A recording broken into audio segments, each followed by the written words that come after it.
picture this. It's October 2015. One of the most powerful men on the entire planet, the director of the CIA, no less, picks up his phone. And on the other end is a call that's about to kick off a series of events so wild, it sounds more like a movie script than something that could actually happen in real life. So on one end of the line, you've got John Brennan, the actual head of the Central Intelligence Agency. He's probably confused, maybe a little irritated. What he has absolutely no idea about is that he's about to have a conversation that will go down in history and deeply embarrass the entire U.S. intelligence community.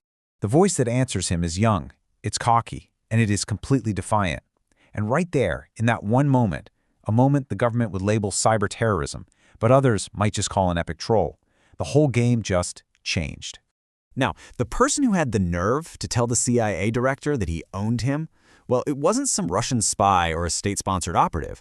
Nope, it was a 15-year-old kid in England, high on weed, who led a group that called themselves Krakas with Attitude. You can't make this stuff up. So how in the world does a teenager get the personal phone number of the guy running the CIA? To really get that, you've got to meet the two kids at the very center of this storm.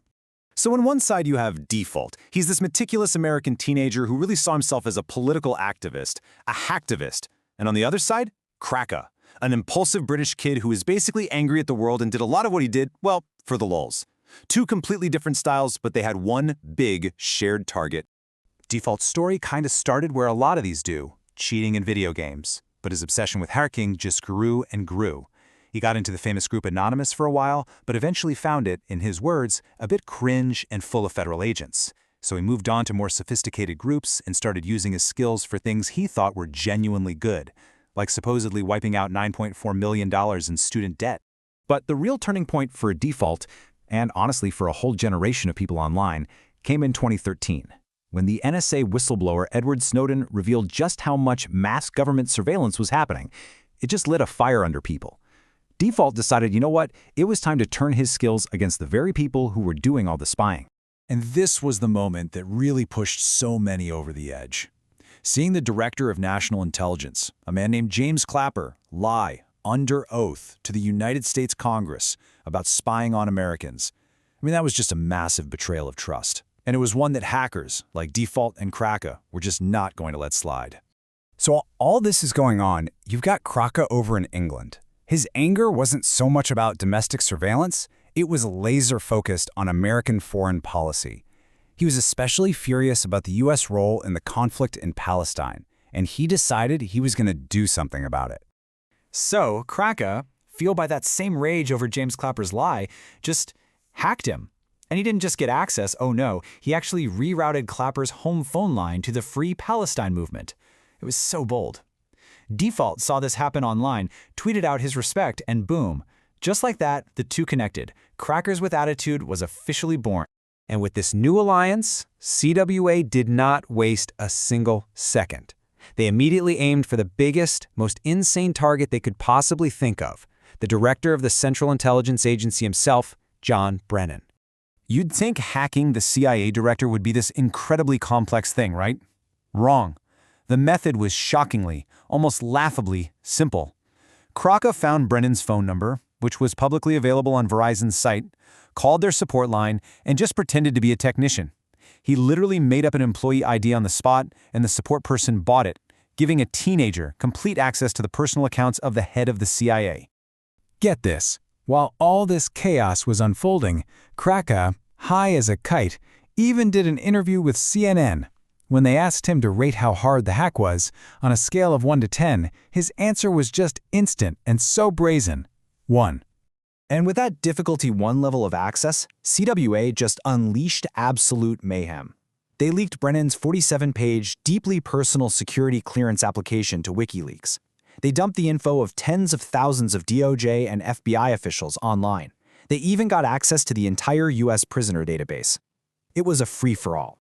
The real-world cost was just staggering. The breach was so bad that the CIA had to spend $1.5 million on damages and relocation fees. Agents and operatives literally had to go into hiding, absolutely terrified about who now had their personal information. But you know, this level of chaos just couldn't last forever.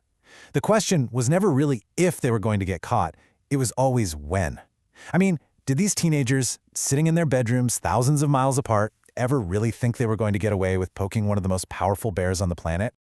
For default, the paranoid one, the guy who used his neighbor's Dairy Queen Wi-Fi to stay hidden, the end didn't come from some sophisticated government trace. It came from a really simple, really human mistake.